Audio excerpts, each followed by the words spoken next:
What doesn't kill, make you stronger. Please welcome Encik Poon.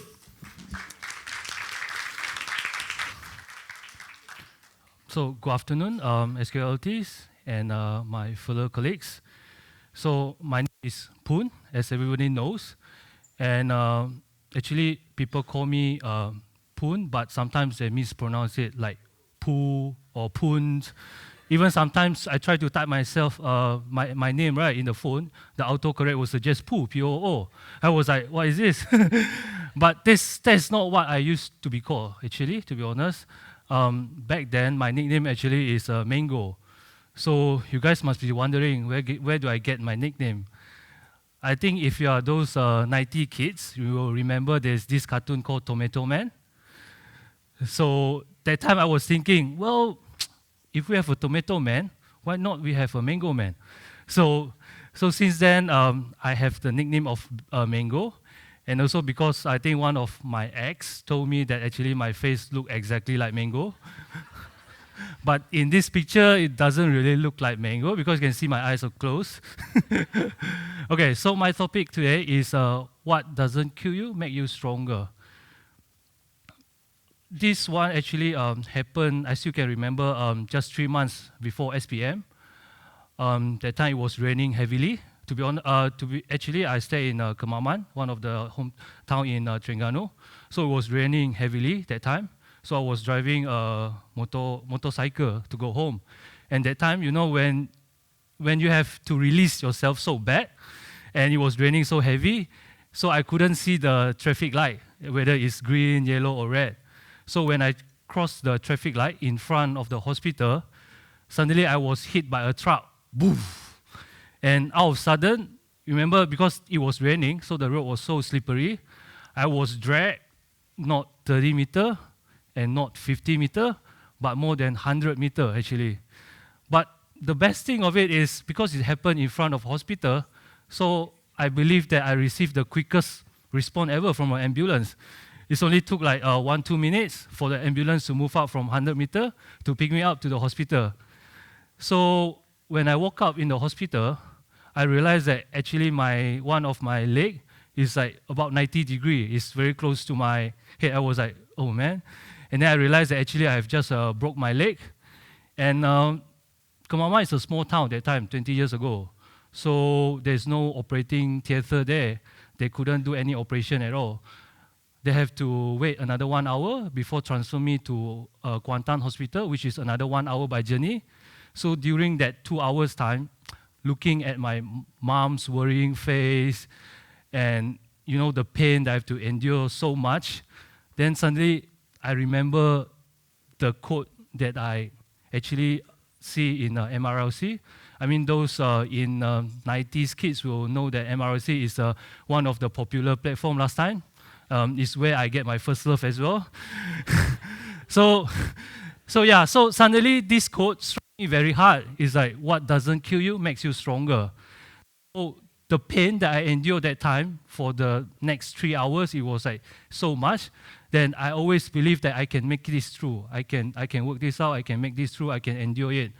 So after I recover from the hospital, I have actually about, and you know, stitches all over my body.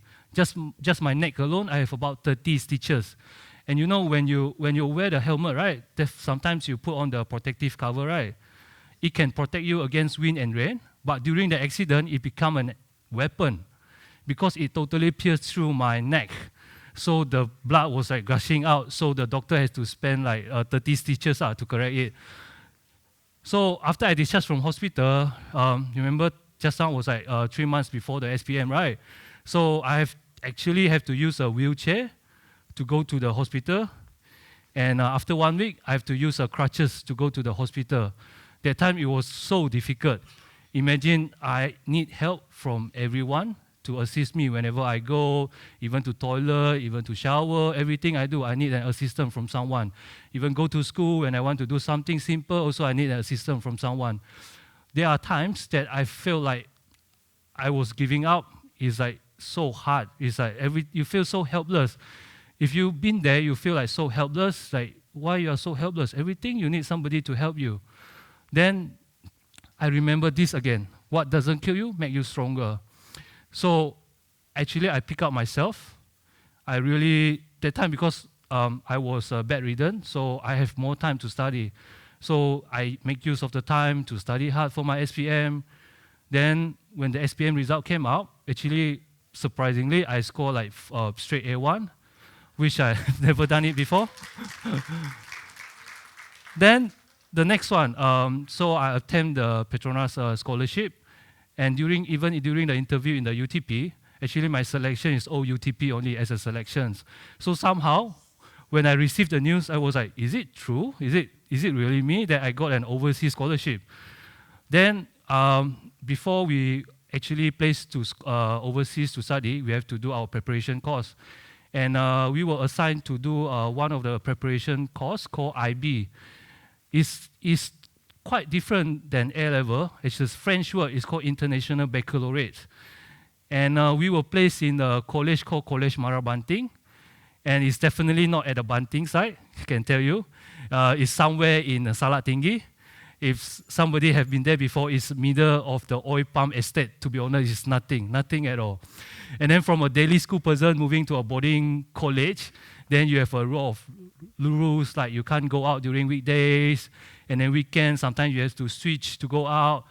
And even I struggle in my academics because we, the engineering students, are only the minority there. We are the 10% of the students there. The rest 90% are those MARA, JPA scholars, which are going to be sent to UK to do medicine. So they are the cream of the crop of the nations. Can you imagine that you look to your buddy, right, all around you, and they were like 16 A1, like 12 A1, and then each of them have represented at least a state or national level in anything, any event. So actually, I struggle academically. Petronas set us actually 35 to be able to go to overseas to study. And for the fourth semester, I was getting about 31, 32, 33, 34. I couldn't make the mark of 35. So that is during my hard days that I have to really struggle myself to study smart, to score in the exam. And I still remember that college, the food is so terrible. It's so terrible, to be honest. You know the boarding school, right? And the cook are those makcik from Jawa, you know. So every day, the lunchtime, we will have a tempeh as a lunch, dinner, breakfast sometimes. So I have so phobia of tempeh now. Even whenever I see a tempeh now, I will see like the makcik face in front of me, like, adik nak tempeh? It was like, seriously, I was really phobia of tempeh. And then we have a very hard fried fish that we actually call them a stone fish because it's like so hard that people even make a joke that if you throw a dog, I think the dog will instantly die there. It was like really, really hard, yeah. So we struggle like academic, food as well, and the environment. So luckily, I made up through the exam and the college, final year exam. I got like 41 out of 45. So we were able to go to overseas to study. So I think some of you are Petronas scholars here. You will know that if you are Petronas scholars, the allowance that you get monthly is definitely not a lot, especially if, because I was studying in the University of Sydney, so we were actually in the middle of the town. We call it Sydney CBD, Central Business District. The living cost is definitely high, and we were only given like $384 per month. Imagine you have to pay a telephone bill, you have to find your food, you have to pay your internet bill. It's really struggling. So actually, I took out a part-time job. I work in a supermarket. So on daily basis, my class will be until 5 p.m. and then I have to get out everything. And then I started working in supermarket from 7 p.m. until midnight, 12 midnight. And after that, if I miss a bus, I have to walk home. It's about 1 to 2 kilometers back. And I have continued doing my assignment or study for my quiz. And it was definitely the hardest time of my life. I have even gone through sometimes up to 3 days without sleeping at all. And you know, living in foreign countries, even is in Australia, because I'm working in the daily courtesy department, so you have to serve the customers, you have to do all the hard work. And being abused by them sometimes racially is quite bad. They will just tell you, you F Asians, man, why are you here? Sometimes, you are still working, you still have to entertain them politely. And I still can recall an in particular incident. There was this old lady, I think probably about 82 to 83 years old. He was like so old that he's walking actually with the crouches. And then she walked just past me. And then suddenly she turned back. And then she told me, "You F Asians, why are you here, man? Why don't you go back, man?" I was like, wow, if an old lady even took so much to insult me, I think this must be something, man. And yeah, I mean, there's quite a few other stories that I can recall. So yeah, I spent a lot of times, like juggling my study, to work part-time, to survive. And whenever I feel down, I always remember that what doesn't kill me make me stronger. Sometimes I even I print it out and I put it on the wall. So sometimes when I feel like giving up, 3 days without sleeping, and having a bad result as well, then I always have to look at the wall. I always believe that if I can survive all these pains, all this hardship, I think something good will be waiting for me. So luckily, I managed to pass my final year exam. I survived 4 years there. And of course, what comes next is history. I got to work in the best place in Malaysia, I think in Sarawak. And that is my first choice actually, because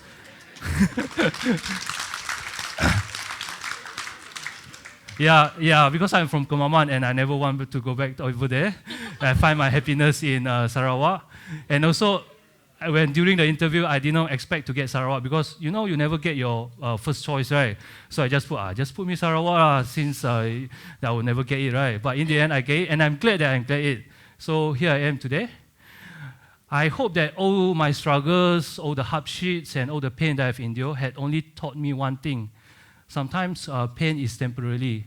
If we can endure the pain and we live through it, always the good things will be awaiting for us in the end. So with that, I hope my story has inspired you in some other ways. Never ever give up. If you face hardship, you just have to endure it with a positive thinking in mind that the good things will always wait for you at the end of the tunnel. I end my speech today, and thank you very much. All right. Thank you, Encik Poon.